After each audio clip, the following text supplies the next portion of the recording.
What is up, y'all? Jacob Klukas, we're at the crowd. Part 18, we are on to the Seattle Seahawks here. We're going to dive right into it. So for the Seahawks, there's a lot of things that we could look at. They do need a pass rusher.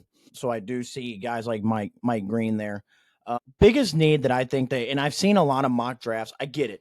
This team cut Tyler Lockett. They traded away DK Metcalf. They have Jackson Smith-Njigba. They just signed Cooper Kupp. Obviously, also signing Sam Darnold. I've seen a lot of guys try to draft them a wide receiver to get them another weapon. But this Seahawks O-line with Geno Smith last year was atrocious. I mean, Geno Smith barely had time to throw the ball in this pocket. And they're going to have to address that. And especially with Sam Darnold. I'm not saying that I don't believe Sam Darnold can't just continue what he built off of last year or continue building off of last year. But if you're going to do that, you have to protect Sam Darnold. So we're looking at the offensive line position, I think, in the first round. And honestly, in the first round, if this guy, Kelvin Banks, is sitting there at pick 18, I think you run up to the podium and snag him. Another guy that you could look that could be here.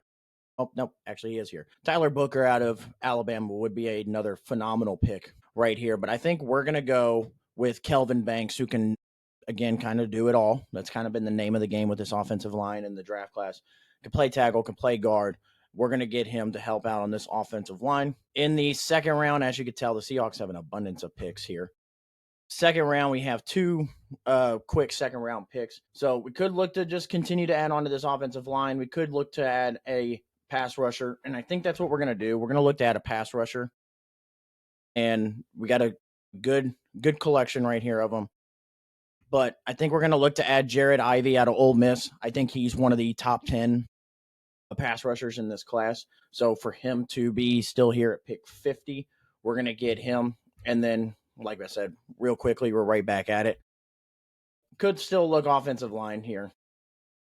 Tay Ratledge, who we just took a couple drafts ago. Jared Wilson also being here. I do like this pick as well, potentially for them. And I think that's where I'm going to go. They do need a center. They need somebody under center to help out with Sam Darnold. Jared Wilson, I have rated as my second best interior offensive lineman in this draft. So we're going to snag him here in the second round. And then 2 third-round picks here to finish it out. We could look to go wide receiver here.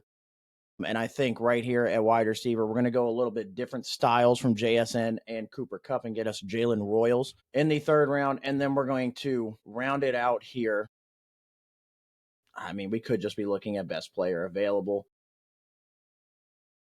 I mean, we could go a multitude of ways. You could just never have enough pass rushers. We could go another pass rusher. I think that's what we'll do. Let's get Ashton Gelati, who I have as another top 10 edge rusher in this class. So you could walk away with 2 of who I think are top 10 pass rushers in this class. That's a win if you ask me. So the most picks we've had so far in a 3 rounds. So we get Kelvin Banks in the first round, get ourselves some help on the offensive line. Jared Ivey in the second, and Jared Ivey and Jared Wilson in the second round. Get ourselves a pass rusher and an interior offensive lineman. And then we round it out with 2 third-round picks in Jalen Royals and Ashton Gelati. Seahawk fans, let me know how we're feeling about this draft.